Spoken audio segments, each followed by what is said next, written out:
está se preparando para fazer mais o Enem, está se preparando, né, para arrebentar na redação. Hoje eu vou dar uma videoaula especial para aqueles que têm extrema dificuldade em compreender o que eu posso retirar de informação dos textos motivadores.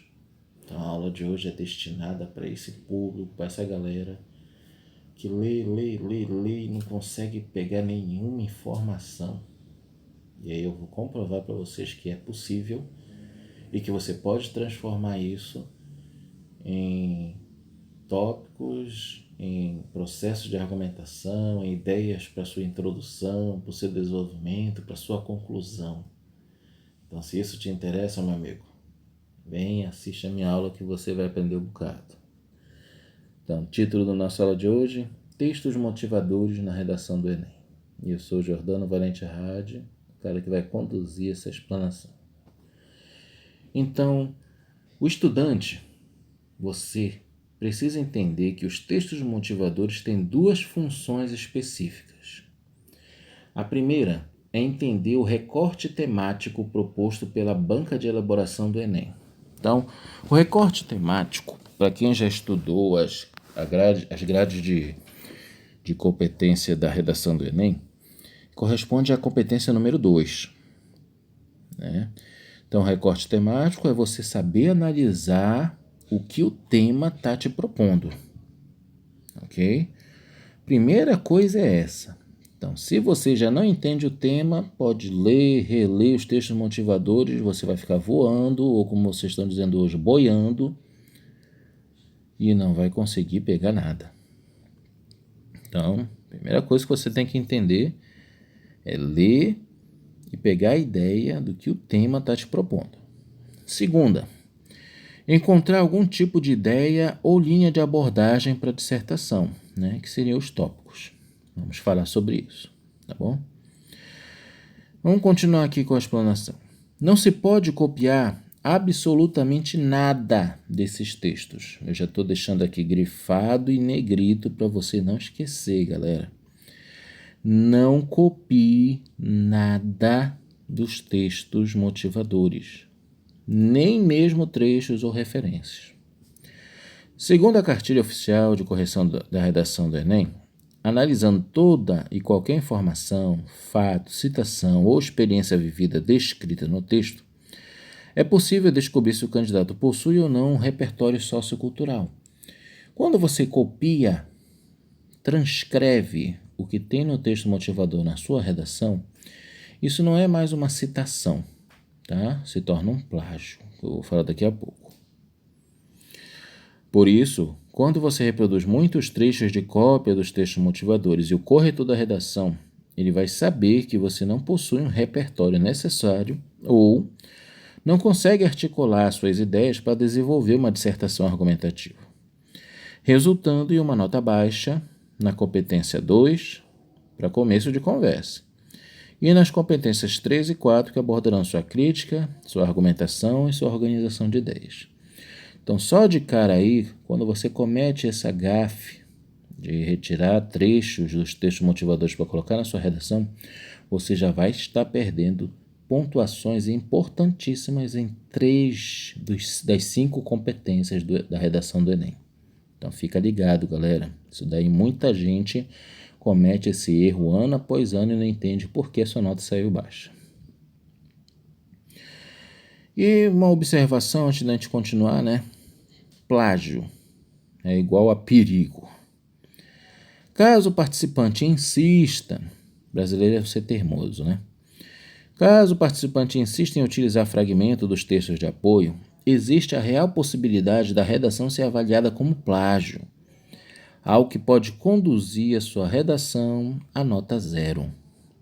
Ou até, em alguns casos, dependendo do corretor, desconsiderar a avaliação das linhas copiadas. Você fez 30 linhas, você fez 20 linhas.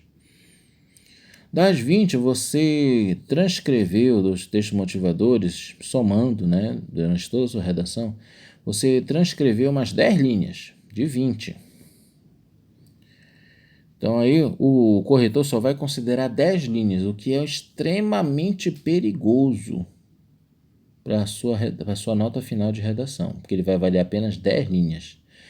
Então, não sei o que é pior, ou você tira 0 ou você vai tirar próximo de 0, isso é certeza. Tá? Você não vai tirar uma nota boa, pode ter certeza disso.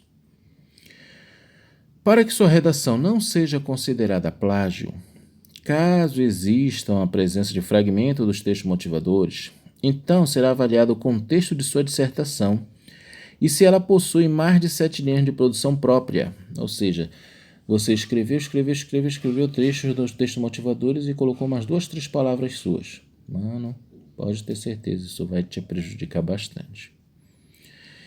Então, quando ele ler na sua redação e encontrar trechos que só você escreveu, que são palavras suas, é isso que ele vai avaliar na sua nota. Então, quanto mais você escrever suas palavras, é isso que vai valer na sua nota de redação do Enem, ok? Como base da nossa análise aqui, nós vamos pegar a proposta do Enem, de redação do Enem de 2018.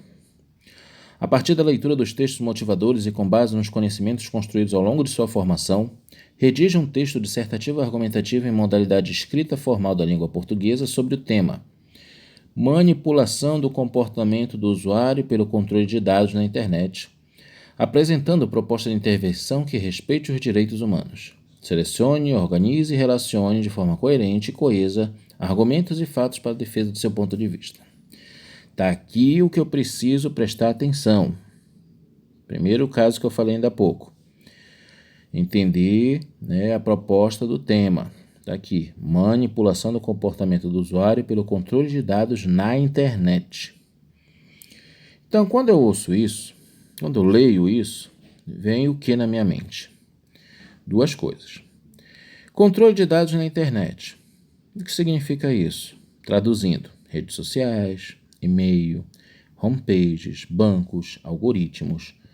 Tudo isso está relacionado a essa expressão controle de dados na internet. E manipulação do comportamento do usuário. Tem a ver com alienação social, monopolização do pensamento humano, incentivo ao consumo. Repara que nenhuma dessas palavras em negrito estão nessa proposta aqui. Eu que tenho minha obrigação de já deduzir o que ele quer dizer. Lembra quando eu falei ainda agora, do seu conhecimento prévio, da sua pré-leitura? É disso que eu estou falando. Eu leio e já estou refletindo, já estou organizando minhas ideias sobre o que ele quer abordar. Entenderam? E aí eu vou escrevendo aqui para não me perder sobre o que eu não posso esquecer de escrever na minha dissertação. Ok? E vem os textos motivadores, que é nosso principal assunto de hoje. Texto 1. Às segundas-feiras pela manhã, os usuários de um serviço de música digital recebem uma lista personalizada de músicas que lhes permite descobrir novidades, playlists. Assim como os sistemas de outros aplicativos e redes sociais, este cérebro artificial consegue traçar um retrato automatizado do gosto de seus assinantes e constrói uma máquina de sugestões que não costuma falhar. O sistema se baseia em um algoritmo, cuja evolução e usos aplicados ao consumo cultural são infinitos. De fato, plataformas de transmissão de vídeo online começam a desenhar suas séries de sucesso rastreando o banco de dados gerado por todos os movimentos dos usuários para analisar o que os satisfaz. O algoritmo constrói, assim, um universo cultural adequado e complacente com o gosto do consumidor, que pode avançar até chegar sempre a lugares reconhecíveis. Dessa forma, a filtragem de informação feita pelas redes sociais ou pelos sistemas de busca pode moldar nossa maneira de pensar.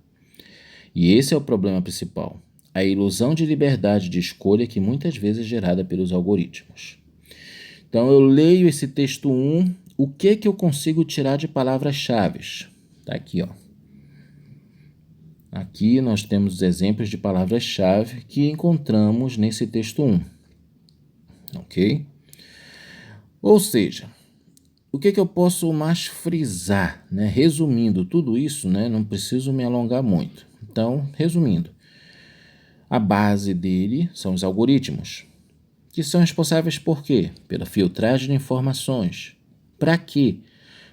Para eu ter um acesso ilimitado ao universo cultural do meu internauta. Então, é isso que o algoritmo, né? Ele é a palavra-chave, né? A maior palavra-chave desse texto 1 são os algoritmos. E aqui está dizendo para que eles servem, ok? Retirei as palavras-chave, mas eu não posso usar isso na minha redação, certo? Certo. Então, o que é que eu vou fazer? Eu tenho que trabalhar tópicos, né? Então, resumindo, o que é que eu entendi desse texto 1? Que o usuário hoje em dia na internet, ele busca uma vida plena, né? Uma vida que ele consiga alcançar seus sonhos, seus desejos. E 2, né, mostra aqui nesse texto 1, né, como funciona o capitalismo cibernético, né? Como é que eu saio ganhando, né, com os anseios do povo na internet. Então, repara que são expressões e palavras que não estão escritas no texto motivador 1, mas que eu posso utilizar essas expressões na minha redação. Então, isso não vai ser plágio. Eu estou colocando o quê? Uma paráfrase, eu estou parafraseando o que eu entendi do texto 1. Estão entendendo, galera? Texto 1, vamos para o próximo. Texto 2. Nos sistemas dos gigantes da internet, a filtragem de dados é transferida para um exército de moderadores em empresas localizadas do Oriente Médio ao sul da Ásia, que tem um papel importante no controle daquilo que deve ser eliminado da rede social a partir de sinalizações dos usuários.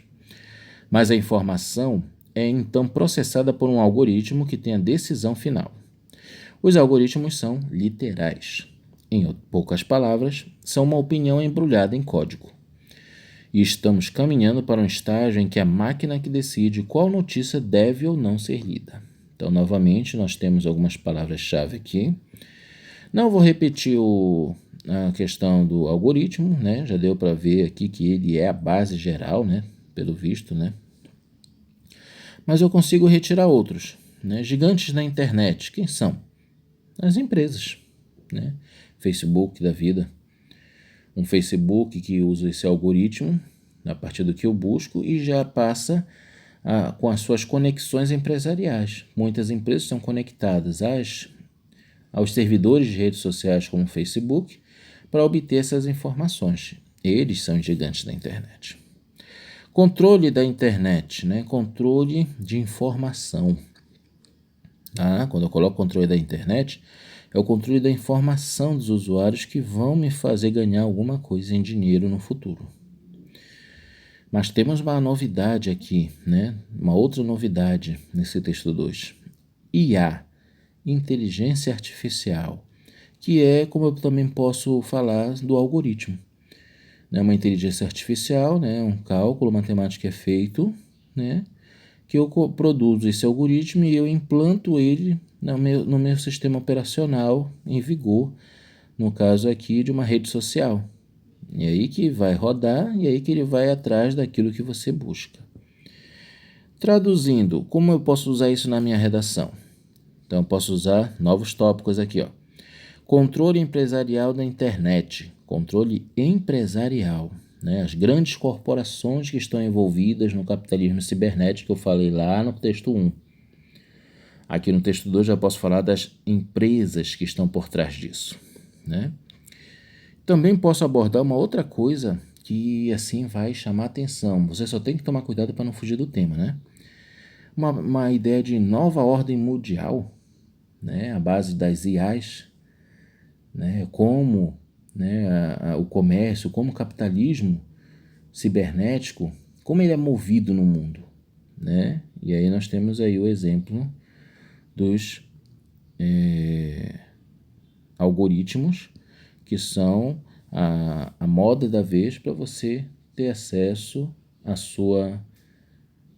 ao capital, propriamente dito. Por isso, capitalismo cibernético. E só fazendo um parêntese, né, estamos em época de pandemia, né? Então, isso daí só provou o quanto esse texto, quanto esse tema que foi abordado em 2018 ainda persiste, né? Ainda está em voga, né? Não é uma coisa que se perdeu, se falou somente naquela época, continua. O texto 3, o Enem costuma trabalhar muito isso, né? De vez em quando ele traz um gráfico para você interpretar.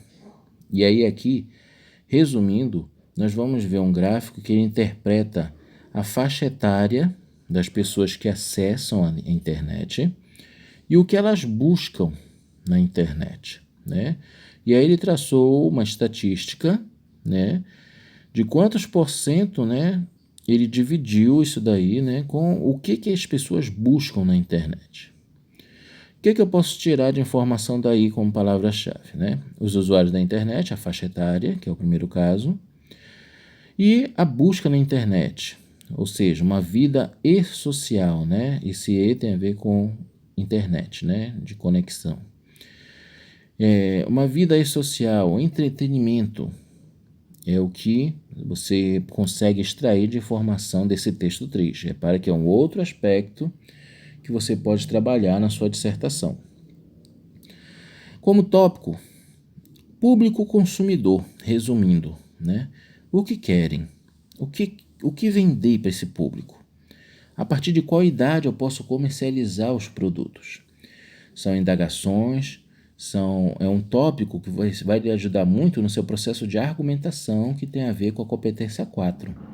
Esse texto 3 vai lhe dar muitos recursos, muitas palavras, muita noção de assunto para poder abordar na sua argumentação. Por fim, temos o texto 4. Mudanças sutis nas informações às quais somos expostos podem transformar nosso comportamento. As redes têm selecionado as notícias sob títulos chamativos como Trending Topics ou critérios como relevância. Mas nós praticamente não sabemos como isso tudo é filtrado. Quanto mais informações relevantes tivermos nas pontas dos dedos, melhor equipados estamos para tomar decisões. No entanto, surgem algumas tensões fundamentais entre a conveniência e a deliberação, entre o que o usuário deseja e o que é melhor para ele, entre a transparência e o lado comercial. Quanto mais os sistemas souberem que você, em comparação ao que você sabe sobre eles, há mais risco de suas escolhas se tornarem apenas uma série de reações a cutucadas invisíveis. O que está em jogo não é tanto a questão do homem versus máquina, mas sim a disputa decisão informada versus obediência influenciada. Olha, esse texto aqui, ele dá aquela cutucada em ti sobre o que você precisa criticar nessa sua dissertação, né? E aí nós temos como marcas esses pontos aqui do texto 4, ok? Que transformando em tópicos, que como palavra-chave, né? Nós vamos ter mudança de comportamento, Trending Topics, capitalismo cibernético, obediência influenciada. Tá? 4 pontos-chave aqui desse texto 4, que você pode usar na sua argumentação, né? E, de certa forma, até como uma ideia de início da sua conclusão.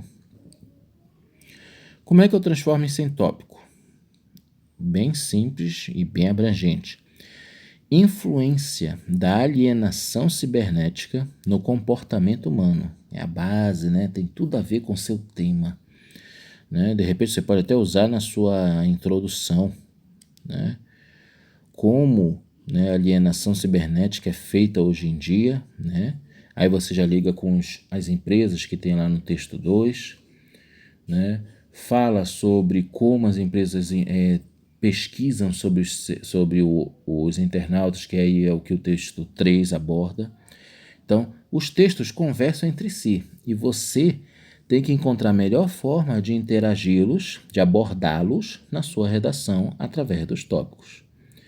Ok, galera? Então é assim que eu consigo retirar informações dos textos motivadores e transformar em tópicos que eu possa abordar na minha dissertação. Eu espero que eu tenha ajudado vocês a extrair essas informações dos textos motivadores e que vocês possam produzir melhores redações, melhores dissertações daqui por diante. Até a próxima.